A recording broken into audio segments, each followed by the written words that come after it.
Hello friends, अगर आप कोई प्रॉपर्टी परचेज करने जा रहे हैं या कर ली है तो एक नियम आपको जान लेना चाहिए कि रजिस्ट्री से पहले देना होगा जमीन का डॉक्यूमेंट्स। ये क्या है नियम?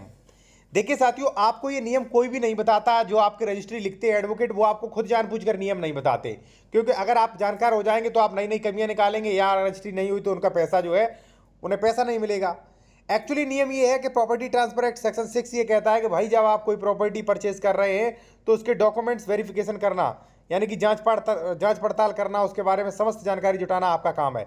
जैसे इसकी डबल रजिस्ट्री तो नहीं है, अंश से अधिक विक्रय तो नहीं है, इसका कहीं एग्रीमेंट किरायानामा कोई भी करार तो नहीं है, इसे किसी ने किराए पर तो नहीं दिया है। दूसरा, मान लीजिए ये जमीन सरकारी तो नहीं, श्रेणी नंबर क्या है, खातेदार का वर्ग क्या है, इस पर कोई प्रभार तो नहीं है, ठीक है। इसी के साथ साथ इस पर कोई विवाद तो नहीं, किसी का वास्तविक कब्जा तो नहीं। ये सारी चीजें पता करना आपका दायित्व तो होता है। अब आप कहेंगे सर पता कैसे करें? मैं आपको बताऊंगा कि कैसे जांच पड़ताल वेरिफिकेशन करें। उससे पहले एक चीज और आप जान लीजिए। देखिए साथियों, प्रॉपर्टी ट्रांसफर एक्ट सेक्शन 6 तो कहता ही है कि भाई आप जांच पड़ताल करिए। अगर जांच पड़ताल नहीं की, गलत प्रॉपर्टी खरीदी, तो कोर्ट में आप ये तथ्य नहीं प्रकट कर सकते कि सर मुझे जानकारी नहीं थी, ठीक है, सेक्शन 6। और दूसरा बात, स्पष्ट रूप से जो साथियों वो है, यानी कि स्टाम्प एवं रजिस्ट्री विभाग जहाँ पर रजिस्ट्री होती है, वो भी स्पष्ट कहता है क्रेता विक्रेता की पहचान स्वयं सुनिश्चित कर लेनी चाहिए। नोट, अचल संपत्ति के विक्रय में क्रेता द्वारा उपरोक्त सावधानियां स्वयं बरतना चाहिए। विक्रेता के स्वामित्व अधिकार संबंधी किसी भी प्रकार की त्रुटि के लिए स्टाम्प एवं निबंधन उत्तरदायी नहीं होगा। यानी कि आपने डबल रजिस्ट्री, अंश यदि विक्रय, सरकारी जमीन कुछ भी खरीदा तो मैं जिम्मेदार नहीं हूंगा। सबसे बड़ा उदाहरण बता दूं, लखनऊ में बुलडोजर चल रहा है, गौतम बुद्ध नगर में बुलडोजर चल रहा है, बुलंदशहर में बुलडोजर चल रहा है, मैनपुरी, इटावा, सब जगह बुलडोजर चल रहा है। वो यही है, आप कहते हो कि सर मैंने रजिस्ट्री में 2 लाख रुपया दिया। भाई आप 2 लाख दो या 5 लाख दो या 10 लाख दो, ठीक है। सरकारी, श्रेणी नंबर, खातेदार का वर्ग, डबल रजिस्ट्री, अंश से अधिक विक्रय, जमीन का बंटवारा हो चुका है कि नहीं, विवादित तो जमीन नहीं है, सारे आदेश चेक करना आपका दायित्व तो है। कानून ने स्पष्ट कह दिया। अब आपको जानकारी नहीं, इसका कोई क्या करे। दूसरी बात देखिए, यहां पे क्या लिखा है, विक्रेता का यह दायित्व तो है कि वह अचल संपत्ति के स्वामित्व से संबंधित समस्त अभिलेखों की प्रतियां क्रेता को उपलब्ध कराए, जिससे क्रेता संबंधित तथ्यों को अपेक्षित सत्यापन करे। यानी कि सत्यापन करना होगा आपको। अब एक महत्वपूर्ण चीज मैं आपको बता दूं।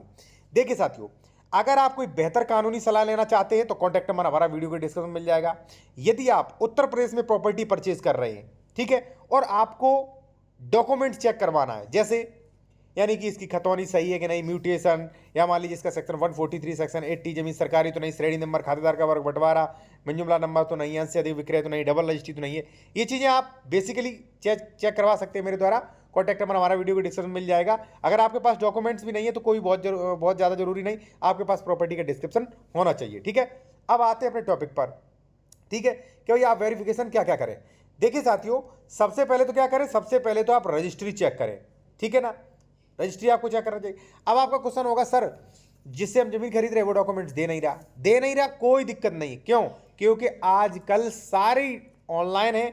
ऑनलाइन नहीं तो ऑफलाइन भी प्रोविजन किया गया है रजिस्ट्री एक्ट में, ठीक है ना, कि किस प्रकार से आप जो है ले सकते हैं। और देखिए, जैसे मान लीजिए आप कोई प्रॉपर्टी खरीदना चाहते हैं तो भाई उसका डिस्क्रिप्शन पता कर लीजिए, गाटा संख्या कौन है, ये किसके नाम जमीन है, उसका मौजा, उसका तहसील, सब कुछ पता कर लीजिए। सब कुछ ऑनलाइन है, मेरे द्वारा भी ऑनलाइन निकाल के चेक कर लिया जाता है, ठीक है। आपको कोई टेंशन लेने की जरूरत नहीं, ठीक है। कॉन्टैक्ट नंबर वीडियो के डिस्क्रिप्शन में मेंशन किया गया है।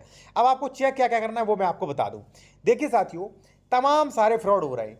तो सबसे पहले क्या करेंगे, सबसे पहले आप जाते तो रजिस्ट्री मांगते हैं कि भाई रजिस्ट्री देना आप। अब रजिस्ट्री मांगनी भी चाहिए। देखिए साथियों, रजिस्ट्री कई प्रकार की हो सकती है, यानी कि अंतर ट्रांसफर कई तरीके से हो सकता है। जैसे मान लीजिए मेरे पास कोई जमीन है, तो आप ये पता लगाइए कि मेरे पास जमीन वो आई कैसे, ठीक है, कैसे ना कैसे भी करके आई होगी, या पट्टा मिला होगा, ठीक है, तो उसका 57 खा होगा, ठीक है, उसका खतौनी होगा, असंक्रमणी से संक्रमणी हुआ होगा, संक्रमणी के बाद हमें ट्रांसफरेबल राइट्स मिले, ठीक है। तो जमीन आई कहां से? पट्टे से। दूसरी बात, अगर मैं कहता हूं मुझे वसीयत से मिली तो बिल होगा मेरे पास। अगर मैं कहता हूं दान में मिली तो गिफ्ट डीड होगा। अगर मैं कहता हूं खरीदी है तो वहां पे सेल डीड होगा।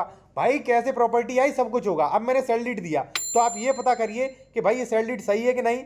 सेल डीड जिसने किया है उसका स्वामित्व क्या है, पूरी स्वामित्व की चेन देखिए। अब आपने रजिस्ट्री का वेरिफिकेशन कर लिया, फिर ये वेरिफिकेशन करें इसने डबल रजिस्ट्री तो नहीं की, अंश से अधिक विक्रय तो नहीं किया, ये चीज चेक करिए। फिर आ जाते हैं खतौनी पर। खतौनी पर आपको देखना है फसली वर्ष, खाता संख्या, गाटा संख्या और श्रेणी नंबर, क्योंकि कई श्रेणियों की जमीन रहती है, आप एक ही श्रेणी की जमीन खरीद सकते हैं। दूसरा, कि जो जमीन बेच रहा है उसे ट्रांसफरेबल राइट्स दिए सरकार ने कि नहीं दिए। चौथा, कितने सहखातेदारक हैं, पांचवा, इसका बंटवारा है, मंजूमदा नंबर है, बटा है, क्या है, और सभी आदेश जो है वो देखिए कहीं स्टे का आदेश वगैरह तो नहीं है, ठीक है। और दाखिल खारिज का आदेश चेक करिए, कितनी धाराओं में केस चल रहा है वो चेक करिए, इसका बंटवारा हो चुका है कि नहीं, और उसका नक्शा चेक करिए, ठीक है। सेक्शन 143, सेक्शन 80 चेक करिए। अगर ये जमीन SC ST के तो सेक्शन 98 चेक करिए, ठीक है। अगर आप कुछ नहीं जानते या मान लीजिए जानते भी, आपको अगर हमारा वीडियो अच्छा लगा हो और आप डॉक्यूमेंट चेक करवाना चाह रहे हैं, ठीक है, तो आप मेरे द्वारा भी चेक करवा सकते हैं। कॉन्टैक्ट नंबर वीडियो को डिस्क्रिप्शन में मिल जाएगा आपको, और बेहतर लीगल एडवाइस के लिए संपर्क करें। कॉन्टैक्ट नंबर वीडियो को डिस्क्रिप्शन में दिया गया है, स्वेच्छा से आप संपर्क कर सकते हैं, व्हाट्सएप पे मैसेज करें। उसके बाद आपको फीस बता दी जाएगी, फीस पे करने के बाद आपसे बात हो जाएगी साथियों। धन्यवाद।